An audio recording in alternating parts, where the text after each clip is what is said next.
All right, hey everybody, it is me, Umber Rays, here to talk about the small in size, but not necessarily in utility, character of Hope. So Hope has now been added to the game along with Lightning, and we've already reviewed Lightning. You even got a little bit of bonus footage from Lightning. That should have been updated and uploaded before then. So we're going to talk about everything today to deal with Hope, the entire Hope package, and the hope for the future. Of course, I would be totally remiss if I did not mention for the fact that Hope brings me hope that we're going to see a Yuffie in the future, because now with boomerangs added to the game, that's going to open the doors for some other type of characters, and that's really what I am hoping for. Okay, so yeah, it's going to be hard not to say his names a million times for this. And Hope is generally a character that I think is really good. I've seen some people, unfortunately, complaining about the fact that the free character for this event is another light character, and actually, I am on the side of it's great news, because you know what? Dark is just the most readily available, like, Wotv kind of element in the game. It's just really good. It has access to a lot of stuff constantly. There's so many elements that are locked behind limited stuff, but Light, for people who play the game for a long period of time and aren't super worried about like every single element, it's just a great little free to play element where, you know, you play and you get these free characters. You get Locke, you get Hope, you get Lucio, and that kind of makes Light just a nice light element of the game. Shoot, now we got Hope and Light puns. All right. Well, the good news is that his first copy is available to you right out of the get-go. You do get a few extra tickets to potentially try for. And before we continue, we're going to crash the game and you're going to see the menu screen, and then I'm going to go right back in. And the first thing we need to talk about is the unfortunatity of his weapon, because while it's great that you get Hope right from the beginning and you get the vision card right from the beginning, and that's really nice and everything, as it turns out, Hope's weapon is, at least on the JP side, locked behind a 3-day login. And while not entirely the most detrimental thing in the history of the game, it is a little annoying just because Hope doesn't have any other weapons at this point. As a brand new weapon type that has not been featured anywhere else, it also just doesn't have, you don't have any other options. It is a generally nice piece of equipment, and we will show it off through the friend unit. Thankfully, you can see all the stats and everything. So let's head into our map that we are using for this videos. We'll head off of this leveling one, and we will jump over to my new physical light-based party. As you can see, the weapon spot is empty for now, but it won't be empty for much longer. And we will also bring in our friend Hope so we can get an idea. So here is mine. You can get a rough idea for mid-tier statage, and here is the full version such as it is. So first of all, the weapon is this 172 magic, also has magic resistance penetration, so it is definitely on tier with a lot of other stuff, and it has a good amount of accuracy. Not great, but pretty good. Next up, we'll look at his TMR, and his TMR, pretty nice piece of equipment. 324 HP, 6 defense, 6 spirit, 8 critical evade, with an ability with 2 casts on it that will increase attack and magic of allies that it affects by 40% for 3 turns, 28 TP cost. Very good, very effective, and reminds me of Ramza, actually.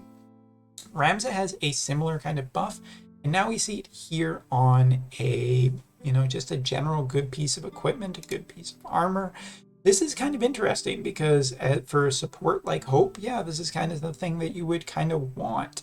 And it is a piece of armor, so pretty good for a staying in the rear buff type character. As you can see here from Red Mage and Time Mage, you can get an idea for what his stats are. His speed is definitely not impressive, but that will keep him in the back. His HP is fine, but nothing amazing. Really, however, he does get an exceeding amount of magic possible when you run him with Bahamut, and as you can see, a good amount of spirit and defense too.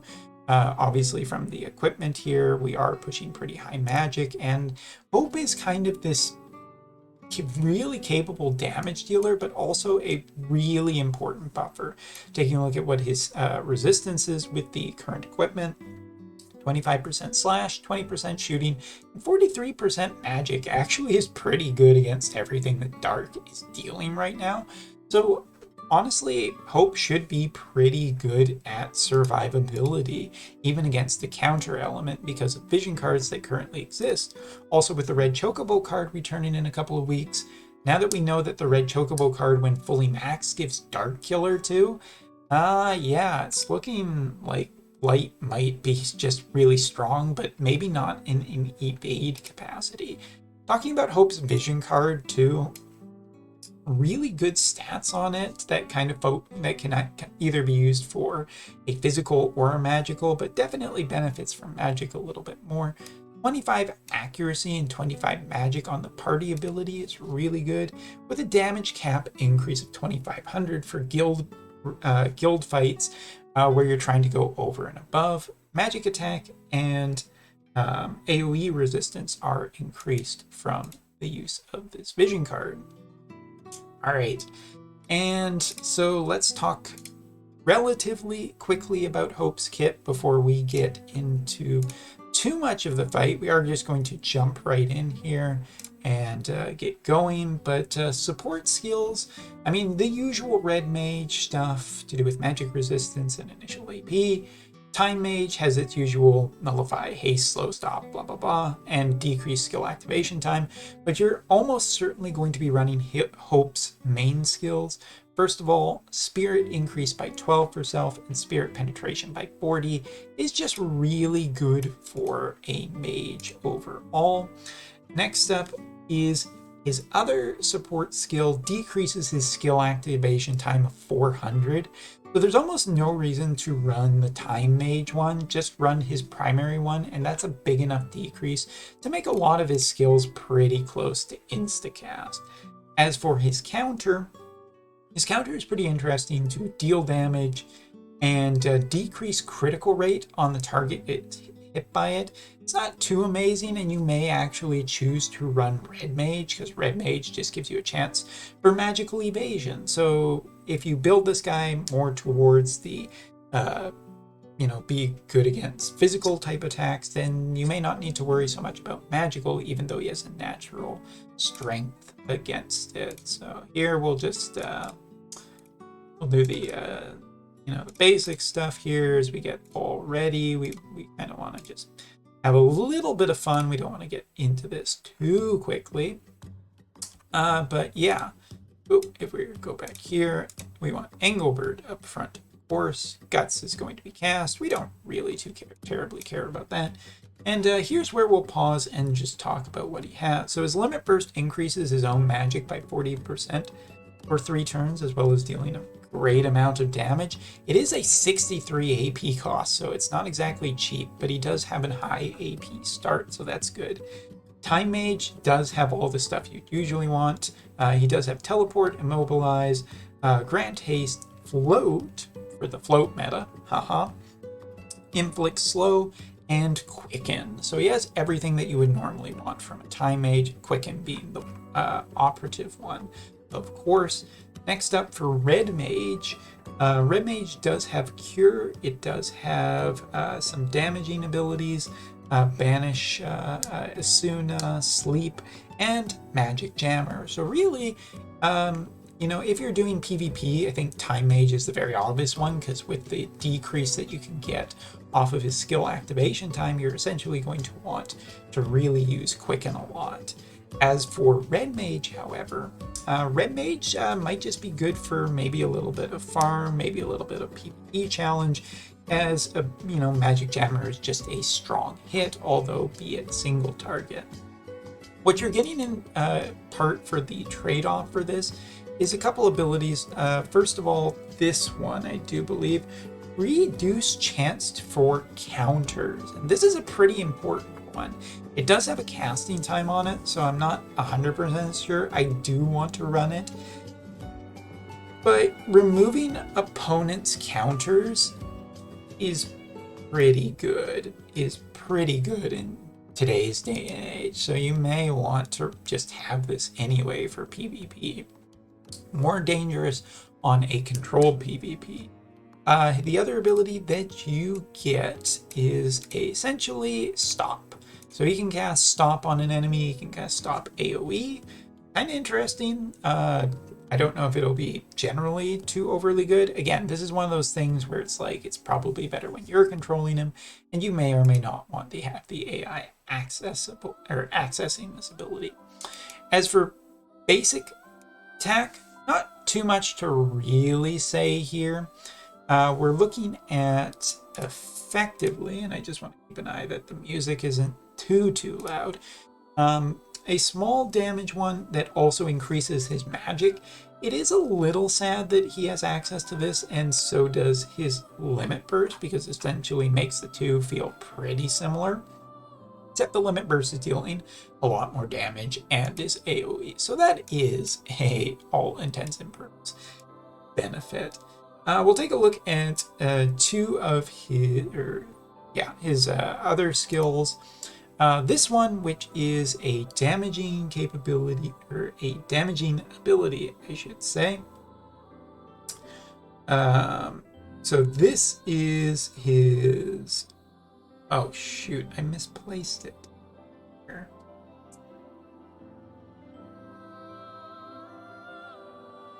Decrease... I mean, so this one, right? All right, so I've obviously misplaced in my notes where that one is. I just found it, but too late. We're already talking about this one. This is his large AoE that you get access to in just hitting job level 12, and this is his big ignore float, 220% mod with a 20% chance to hit a stun off of it. 3 uses. This is actually really good for a free unit to essentially get a farm. If we were to just run up here really quickly, we might even be able to cast it. Not quite, so we'll hold off and show what it looks like. But that ability is going to be a pretty big farm one. Unfortunately, it does have casting time on it, but not actually really that much casting time. Sir. All right, returning to the one that I have here, this is an attack that deals AoE resistance down while hitting multiple targets. So since a lot of his attacks are AoE, and potentially, you look at the light element and there's a lot of AoE attacks, this ability will definitely find its use. Now, the support stuff. And the support stuff is probably, the thing that we're really worried about. So you have the Stop ability. Here is his big job level 25 ability, which increases light attack by 40 for 3 turns for allies, while also giving AoE resistance. This is his big support skill, and almost certainly you will always get this skill to go off, or want this to go off.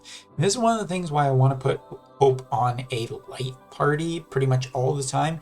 This attack just either works with physical or magical parties, since magic has such a widespread and so many good characters on both sides. This just ups the power of what you are capable of doing, and a pretty nice one because it also protects at the same time. All right, next up is this one. At a cost of 24 AP, you are giving resistance to both slash and magical attacks by 30%. 2 very common damage types, and you are also decreasing the chance that Hope is targeted. A really nice ability just because it allows him to do support and keep himself safe, either via, manual or auto. But I guess more so auto. But it makes Hope way less scary for the fact that he has a smaller amount of HP.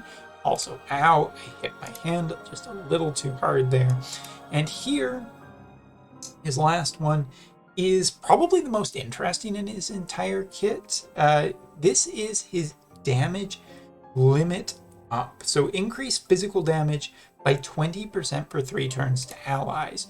Honestly, just a really interesting skill that he has access to. So this is the thing, you're probably interested in exactly how not that one. That one. No, not that one. That one? That one. I'm getting it. About how much of an increase this is. It's approximately from testing around 20% increase in the damage capabilities that the character is able to do. So we're going to run now through the actual party. We've talked about all of this stuff. Let's see some of it in action.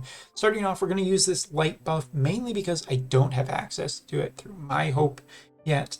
And I really want to increase all of our light characters. So here, as you can see, we're going to be casting, and it's going to take a little bit of time to do that. While we're also doing that, I mean, we can potentially use some of our other skills through our other version of hope. Unfortunately, he's just not going to be healing quite as much. As you can see, the casting time could be potentially a problem, so you'll have to think about it. But you can see the difference that a maxed out hope is going to be capable of doing. And we're probably just going to be running our tank up here. Excuse me for not being super familiar with this guy, just because I am not super up on him just quite yet. On how to use him. I've actually never really used Engelbert all that much. We'll use this because AP regeneration, and we'll move our character up so she can get keep going towards getting more power. We're gonna have all our damagey dudes working and getting ready and being really powerful and showing off what the light party is able of doing. Looks really nice here. Really good. We're going to run up here, and now we're going to use Hope's damage limit up on the actual real version, just to show potentially how much faster it is. So just to make sure that I have the right one. I am fairly new to this. See, you just essentially get an insta-cast once you are a little bit better, but it's okay. We're testing stuff out.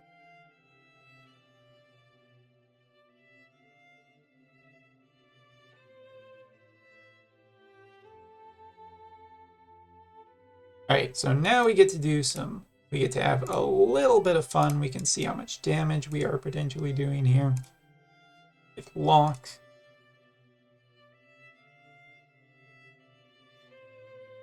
Get right in here, do some AP draining, bring out Violet, who is one of our stronger characters. Not that ability, I'm looking for Diamond AoE there. Oh, look, I can kill myself. That's exciting. That's the best news I've got all day. All right, so really strong, as you can see, hit here. That's just capable of dealing a lot. And this one, just get some hate generation, make sure that we're all good.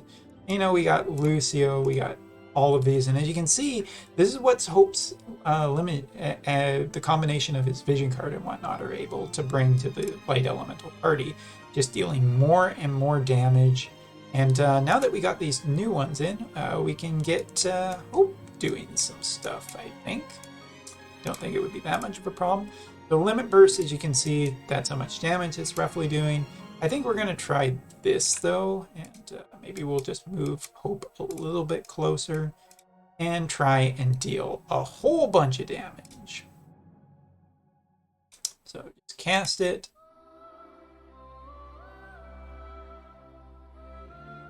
And this is part of the danger, always, that you're just going to end up getting unit moving out, just move right out of the way.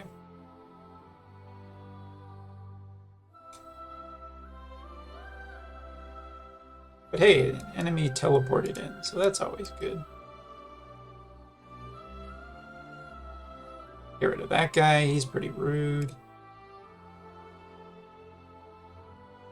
I'd be really happy if we could get extra stuff. This is part of the problem with, again, not having that access to that weapon right away.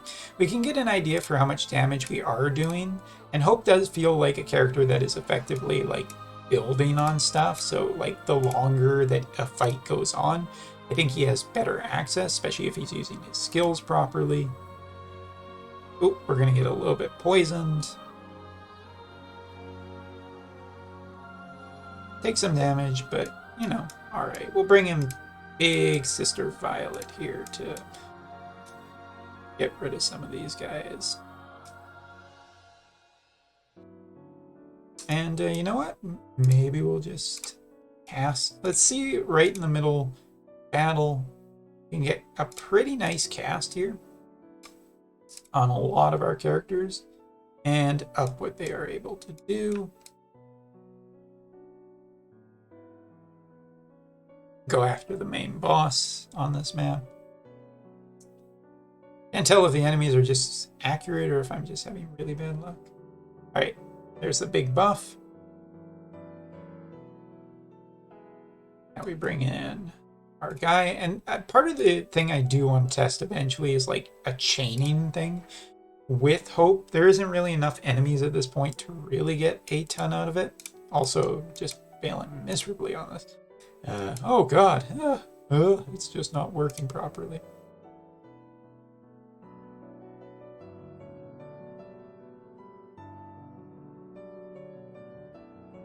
Nice little heal there, and a speed boost because of Violet. I don't think I've ever used Carbuncles single time. So yeah, Hope has a pretty good mix here, and I do like the overall portions of his kit. I personally want to get like mines like much better so I can see exactly how good he ends up being. Right now it's a little bit unfortunate because, you know, don't get full testing capability when you're only able to use it 24 hours, but boom, there you go. Oh yeah, I forgot his limit burst is a multi-hit too. That is valuable for the light element. But yeah, I think Hope slots really nicely into both a physical and a magical team.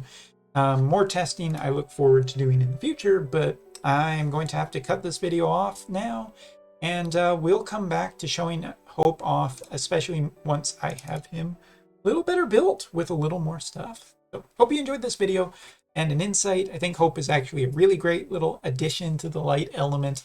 Nice little support buffer. And I guess the one final thought, it'll be interesting to see where Ramza comes back in, because Ramza had some buffs, he did some physical, and he did some magical, and he had some chaining. I'm very curious about Ramza's EX and Master ability too, that will be coming shortly, just because there's a lot there that could potentially change the landscape of how I'm looking at my parties and what they're doing. But I guess, oh, and there's Hope waving at everybody in the audience. He's so tiny. As a bonus, not complete yet, but this is a general idea of what I'm working with for my light magic-based party.